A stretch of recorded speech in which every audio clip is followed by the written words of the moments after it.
Researchers were out looking for sharks the other day off the Canary Islands, where they found something quite unexpected. In the crushing darkness nearly 5,000 meters beneath the Pacific Ocean's surface, something stirred. Scientists from the University of Western Australia had lowered a baited camera into the pitch-black depths of the Tonga Trench, a place so remote, so unexplored, it's been called Earth's final frontier. Their goal? Capture whatever life might lurk in the abyss. But what they retrieved defied belief. For decades, mariners have whispered tales of monstrous creatures lurking in the deep. Giant squids with eyes the size of dinner plates. Glowing beasts that vanish when pursued. Sharks older than empires. Most chalked it up to exaggeration, hallucination, folklore. That was until the footage came back. The camera, affixed to a dead fish, was meant to entice bottom feeders. This is a humpback angler fish known as a black sea monster. Black because it's black, and sea monster because, well, look at it. What else would you call it? But something massive took the bait. Something with jaws strong enough to crack steel, and a presence more chilling than anything ever recorded. What it revealed shocked even the experts. Deep sea phantoms, legends and rumors. Long before sonar and submersibles allowed us to glimpse the abyss, the ocean's deepest realms lived only in myth and terror. For centuries, sailors returned from long voyages with eyes wide, voices hushed, and stories too bizarre to believe. They spoke of serpents longer than ships, tentacled monstrosities that dragged crews into the black, and glowing alien beasts that moved without sound. Maps from the age of exploration bore a chilling phrase across their unexplored zones. Here be monsters. As ridiculous as these tales once seemed, modern science has uncovered chilling fragments of truth. The Kraken, for example, was long considered a sailor's hallucination, until the mid-2000s, when cameras finally captured the first living colossal squid, Mesonychoteuthis hamiltoni, off the coast of Antarctica. These creatures, with razor-lined tentacles and eyes the size of dinner plates, can grow up to 40 to 45 feet long. Their discovery proves something important. The ocean still holds giants. Then there's the frilled shark, an ancient predator that looks more like a sea serpent than a modern fish. With its gaping mouth, 300 needle-like teeth, and a body shaped like an eel, it glides through the water like a memory from the dinosaur age. Rarer still is the goblin shark, a pinkish, deep-water freak with a slingshot jaw that juts forward to snatch prey in a split second. It's so strange, many people assume photos of it are fake. They aren't. Add to this the world of bioluminescent life, and the ocean begins to resemble an alien planet. In the Hadal Zone, where sunlight never reaches, animals don't just survive, they glow. Entire species have evolved their own internal lights. Jellyfish that pulse like strobes, lanternfish with glowing bellies, and deep-sea anglerfish with luminous lures that dangle like bait from their heads. These lights serve as traps, camouflage, or communication in a world of eternal night. But it doesn't stop there. Some of the strangest encounters remain unexplained. Recordings of massive shapes darting past submersible cameras too quickly to be identified. In 2017, an unmanned probe diving off the Mariana Trench captured what researchers described as a huge gelatinous mass that moved like a creature, not a current. The footage was grainy, inconclusive, but disturbing. Then there's the unsettling footage of so-called ghost fish. These translucent, eyeless beings seem almost weightless, hovering in place with no visible effort. Some look humanoid, some seem too large to exist. Divers have reported fleeting glimpses of enormous transparent creatures floating just outside the light. With no bones, no obvious features, and no behavior that aligns with known species, these apparitions remain one of marine biology's strangest mysteries. Another legend that refuses to die is the Black Demon of Cortez, a supposed shark-like creature said to haunt the waters off Mexico. Witnesses claim it's over 50 feet long, jet black, and silent. No proof has ever surfaced, yet sonar blips and damaged fishing gear have kept the mystery alive. And in the waters off Japan, fishermen have reported giant oarfish, serpentine creatures that resemble underwater dragons. In 2010, a 16-foot-long oarfish washed ashore, proving once again that truth and myth often share the same DNA. What binds all these stories is a common thread. We simply don't know what's down there. The ocean is the largest, least explored part of our planet. Over 80% remains uncharted. And as technology advances, we're only now beginning to see what generations of sailors feared and folklore hinted at. And in September 2024, when scientists dropped a camera into the second deepest ocean trench on Earth, the Tonga Trench, they didn't just find evidence of these legends. They found something worse, something that bit back. The expedition blueprint. The mystery began with a question. What truly lives in the deepest, coldest, most lightless corners of Earth's oceans? In September 2024, a team of marine researchers from the Minderoo UWA Deep Sea Research Center, in collaboration with Kelpie Geosciences, and funded in part by Inkfish, set out to find an answer. Their target, the Tonga Trench, located in the South Pacific, an isolated gash in the seafloor stretching over 10 kilometers deep, second only to the Mariana Trench in depth. Few have dared to explore it. Even fewer have returned with answers. But this mission was different. Armed with new generation baited camera landers, the scientists devised a deceptively simple plan. Attach a camera rig to a weight, bait it with a freshly frozen mackerel head, and let it sink into the trench. The goal? To capture raw, unfiltered footage of the strange and secretive life that inhabits the abyss. The bait serves a dual purpose. In the deep sea, food is scarce. Every scent draws attention. A dead fish is like a flare in the dark, attracting scavengers, predators, and sometimes things science has never seen.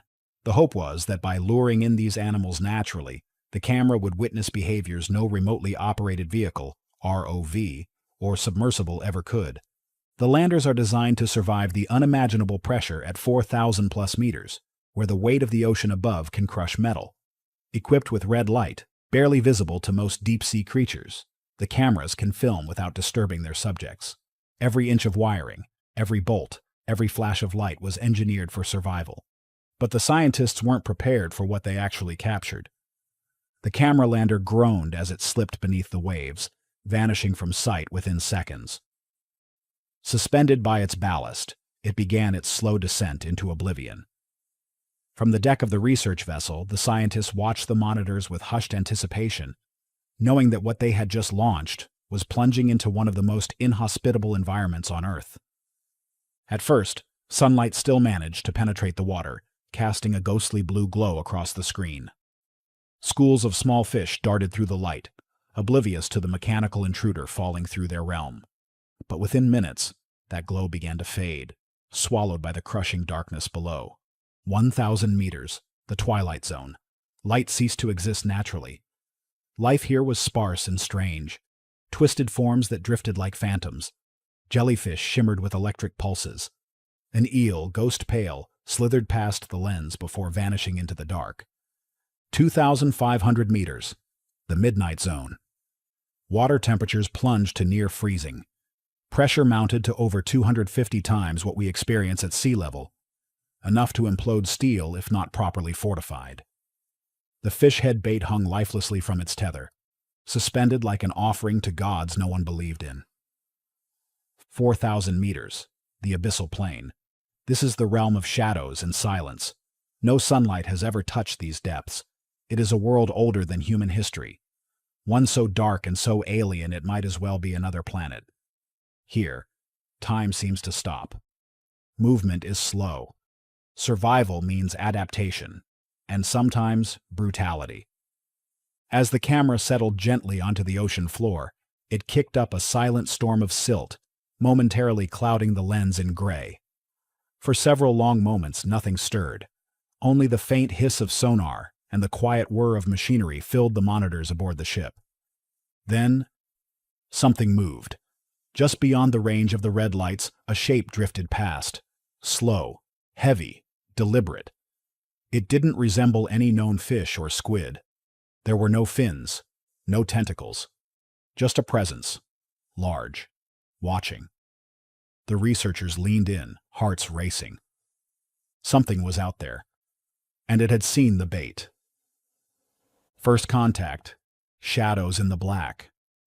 At first, there was nothing but the slow swirl of sediment and the static hum of the camera's live feed. The fish head dangled slightly in the current, gently rocking back and forth in the red glow. Hours passed. Then it happened. The water shifted. From the left side of the frame, a shadow loomed, massive, deliberate, and moving without a sound. The creature didn't swim so much as glide, like a submarine covered in skin.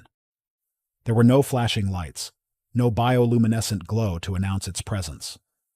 Only darkness darker than the surrounding dark. The outline was indistinct. At first glance, it could have been mistaken for a boulder caught in a current, until it stopped, right in front of the camera. The scientists on board stiffened. One muttered, "What is that?" The shape circled slowly, just beyond the range of full clarity. Then it turned, and the researchers caught their first real glimpse. It had a blunt snout, thick as a tree trunk, with two ghost-like eyes sunk deep into its head. The mouth was shut, but the outline of its jaws was unmistakable. Broad, serrated, built for crushing. Its skin looked like ancient leather, rough, dark, mottled like ocean rock. It wasn't a giant squid. It wasn't a known shark. It wasn't even like the grotesque goblin sharks or frilled predators occasionally caught in deep-water nets. It was something else, something heavier. Then it did something no deep-sea creature had ever done in recorded footage.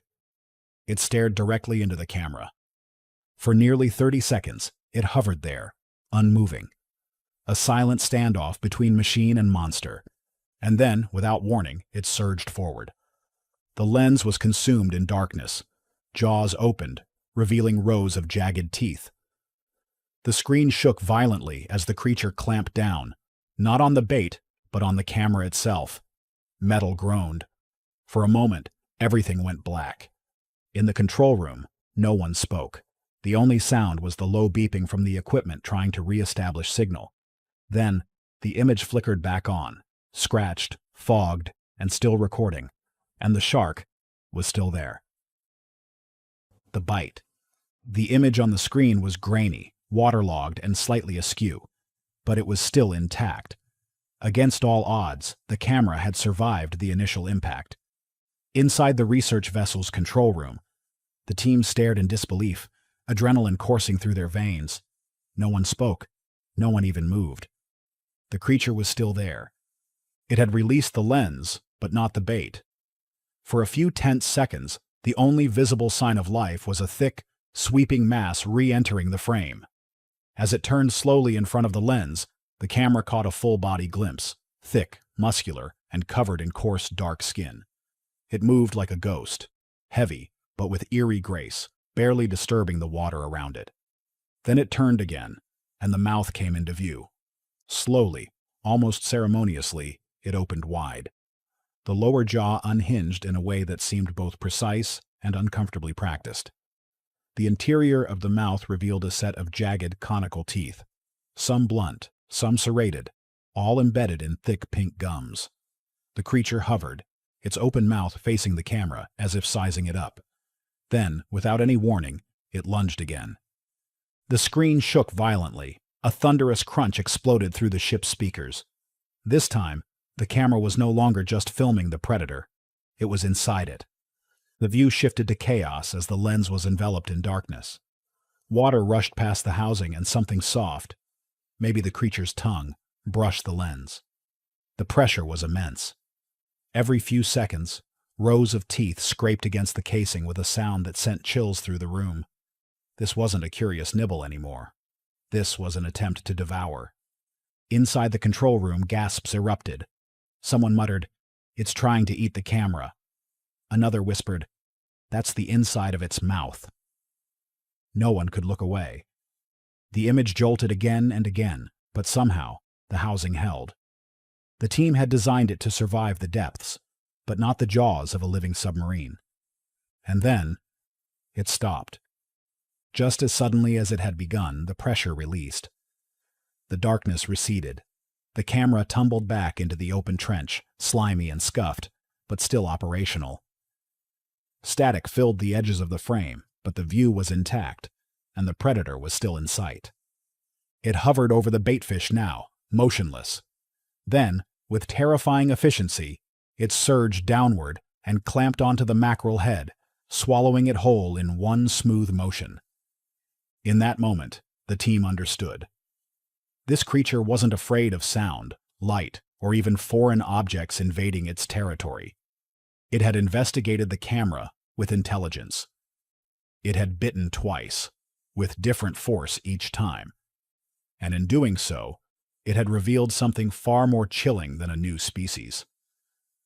Later, after recovering the camera rig and downloading the footage, the team noticed something bone-chilling.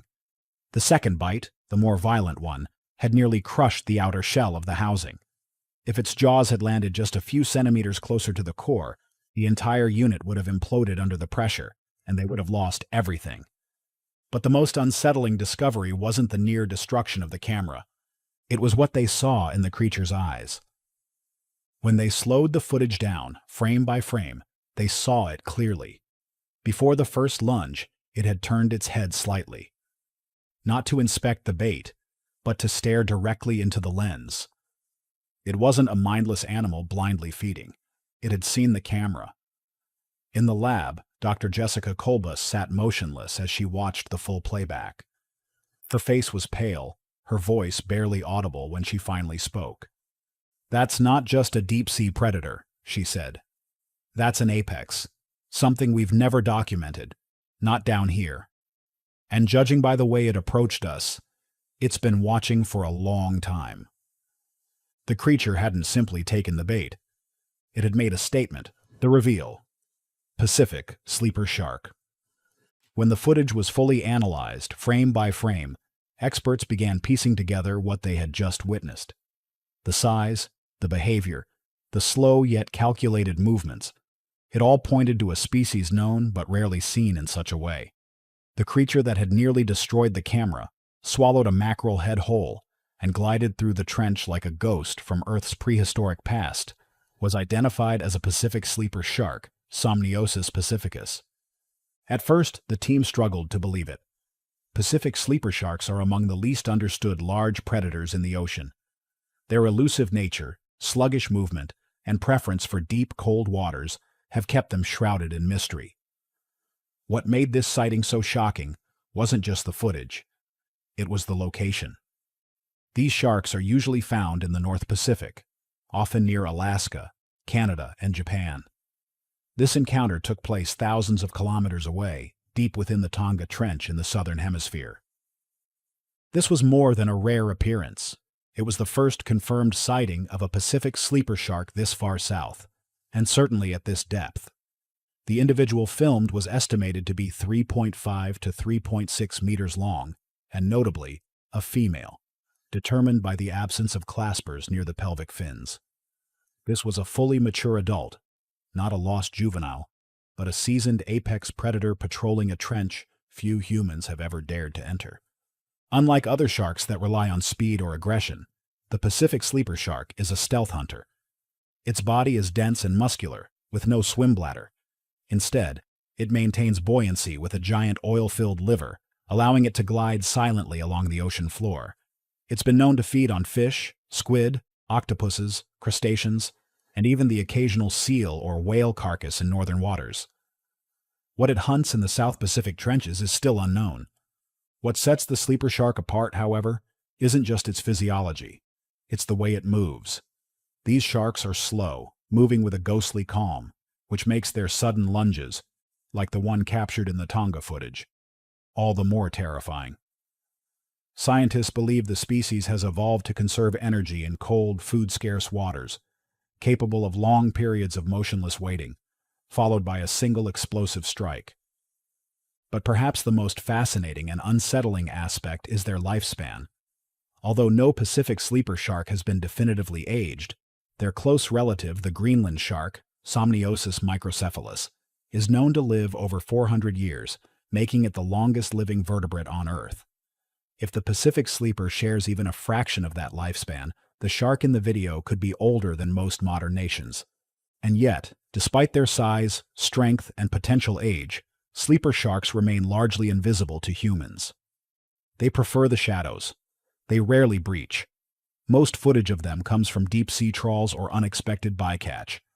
Seeing one this clearly, and having it engage directly with equipment, was unprecedented. This discovery doesn't just rewrite what we know about the species' geographic range. It challenges assumptions about the biodiversity of deep ocean trenches. These extreme environments, crushing pressure, near-freezing temperatures, absolute darkness, were once thought to be home only to microbes and tiny scavengers. But the sleeper shark's presence suggests something more complex. A functioning, interconnected ecosystem capable of supporting massive predators at unimaginable depths. Dr. Jessica Kolbus, reviewing the footage again days later, reflected on what it meant. "This isn't just a sighting," she said. "It's evidence that these sharks may be far more widespread and adaptable than we ever imagined. And if they're here, what else is?" In the broader scientific community, the footage has sparked new calls for deep trench exploration and conservation. Pacific sleeper sharks are currently listed as near threatened by the IUCN. Due to their slow growth and low reproductive rates, they're especially vulnerable to deep-sea fishing and habitat disruption. Encounters like this show how little we truly understand about their range, their habits, and their role in the ocean's hidden food web. But beyond the biology and conservation urgency, the Tonga Trench footage did something else, something rare. It reminded humanity that the Earth still holds secrets, that even in an age of satellites and AI, there are places we've barely touched, creatures we've barely met, and one of them just looked into a camera and bit it. Aftermath and broader impact. The Tonga Trench encounter didn't just make waves in the marine biology community. It sent shockwaves through scientific institutions and the public alike. Within days of the footage going live, it was picked up by major outlets, spawning headlines about monster sharks, ghost predators, and the alien of the deep. But beyond the sensationalism, serious conversations were taking place behind closed doors. Oceanographers, deep-sea biologists, and conservationists were stunned by the implications. The Tonga Trench, long regarded as one of the most underexplored regions of the Pacific, had suddenly become a hotspot for marine mystery. If a Pacific sleeper shark, previously thought to inhabit only northern latitudes, was now confirmed in these depths, what other apex predators might be lurking silently in the dark? The event also underscored the urgency of funding deep-sea exploration. Despite covering more than 70% of Earth's surface, over 80% of our oceans remain unmapped and unexplored. Most of what we know comes from satellite imaging or shallow dives.